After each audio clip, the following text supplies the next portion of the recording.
Hi there. Today, in this episode, we're going to be discussing stories and structure.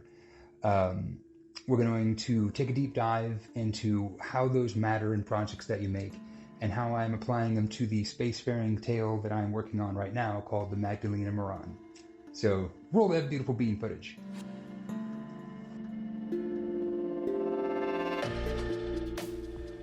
All right, everybody. So after that fun little intro, we're kind of going to get into the grit, I guess. So I've got a few supplies out just to kind of make this space feel a little more comfortable. We're here to work. We're here to talk, to deep dive, to kind of explore some ideas as we move along. I've got a whiteboard. I even have what will be second camera whenever we start filming for the next project, where I'm going to be starting to show more art. So I've got my other phone out that I'm going to be using for that. So this is I'm calling him Sam. This is Sam the Cam, and my daughter wants me to call this one Elmo. We'll see if it sticks. So I've got my little trusty stack of notes here that kind of help me keep on task a bit. And I'd like to just recap real quickly last video so that we can get onto the same page. So last week I was discussing the initiation of this new project, this spacefaring tale, as I call it, the Magdalena Morran, a space opera. And so what we're doing is I've created a small project for myself. I've created some confines to work in, and I've given myself parameters to work in. And so what I'm doing is I'm letting you all in on the process that I'm taking as I develop this into a finished product whenever I'm done. The goal is to create 15 panels. I'm doing them in 11 by 17 sheets, so they're going to fit into this lovely little book I've got here. And I've restricted it to the aspect ratio that I had looked up and discovered for Star Wars. And what we're going to do is we're going to take a great little story that I've been studying up on, and we're going to put it into a different environment. And what I want to do is show a story where there's a lot of opportunity for spectacular shots, and being able to take a situation into space, be able to show these awesome events as they pass. And then I'm going to connect it to classical opera music, if I can find some, to create this really fun experience in the end. And so following that, kind of having an understanding of the initiate, the next step is, before I even really start getting into the grind of art, which I'll start doing next week, or at least for next week's episode, I should say, the first part of what I want to dig into is kind of broken into two pieces. And so what I want to do is discuss today the story, and then the way that I'm structuring that story to where I can then take these two pieces and then break them down into storyboards, essentially, and kind of create the story beats that I want to illustrate.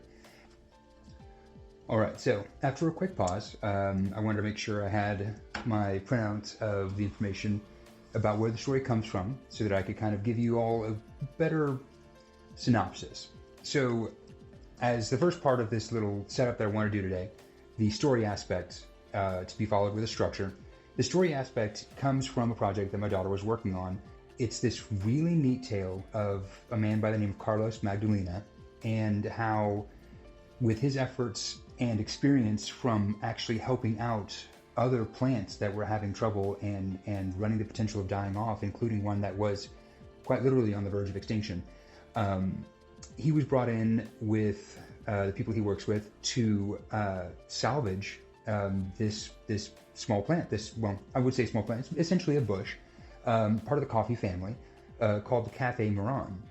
And so they experienced a lot of issues essentially getting it to seed. And so they went through a whole lot of trial and error. They went through many attempts. We're saying literally like over 300 attempts to change its environment, to find a different way to get it to fertilize, and so forth, across multiple clones of the plant.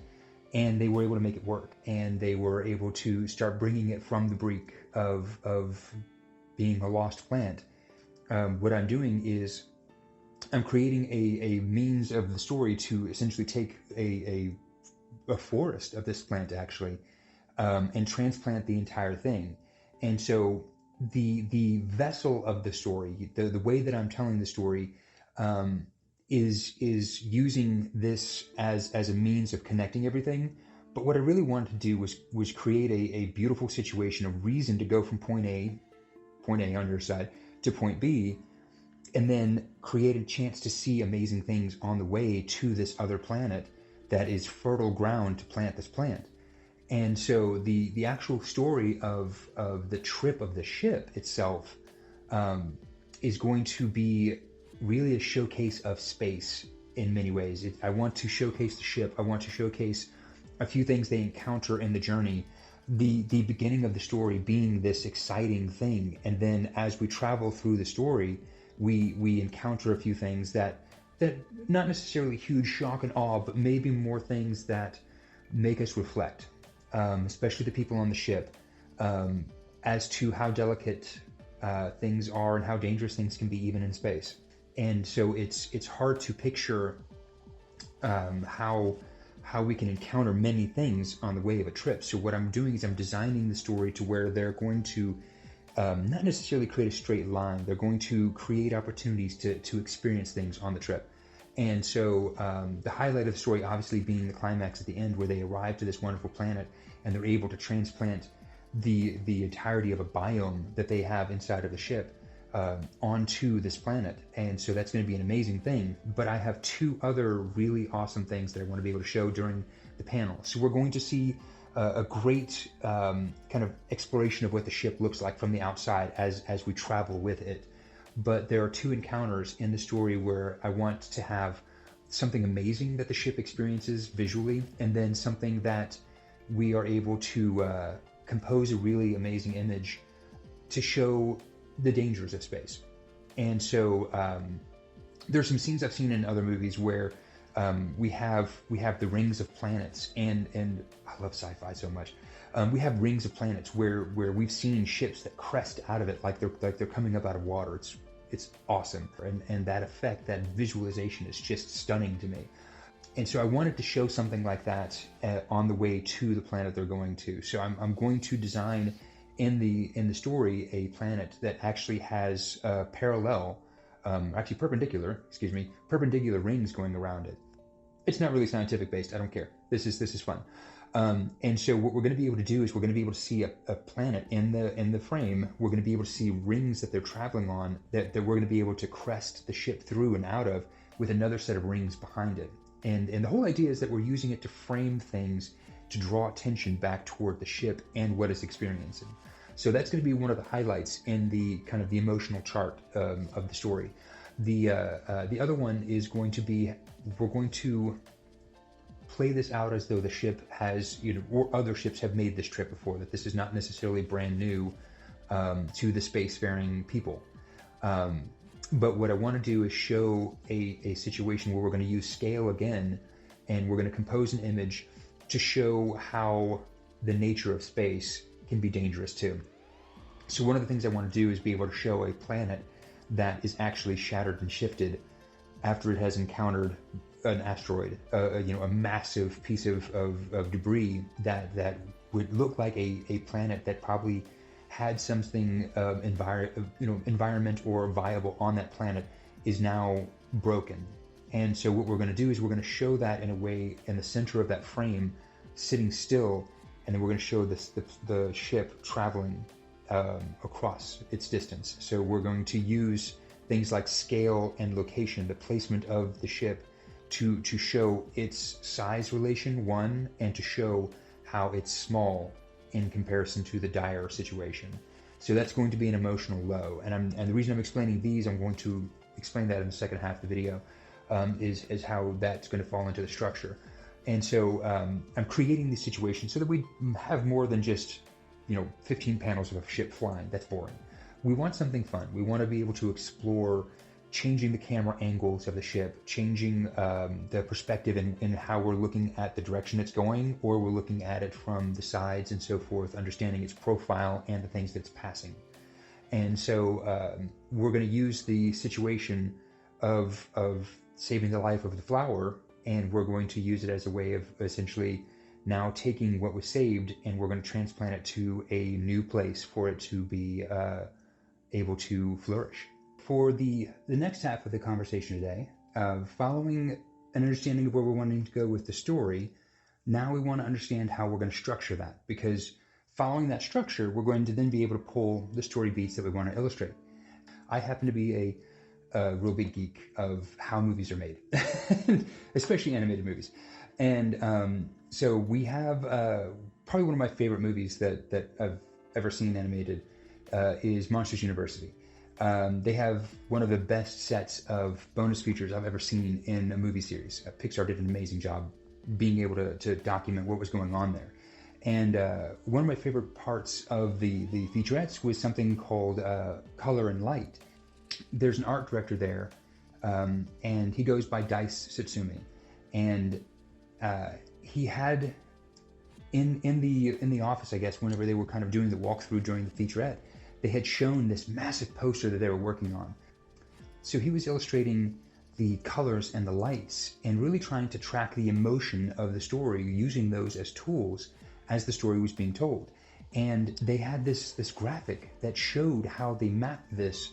I guess it was printed on a wall, or they had shown the screen with it, and I couldn't stop staring at it.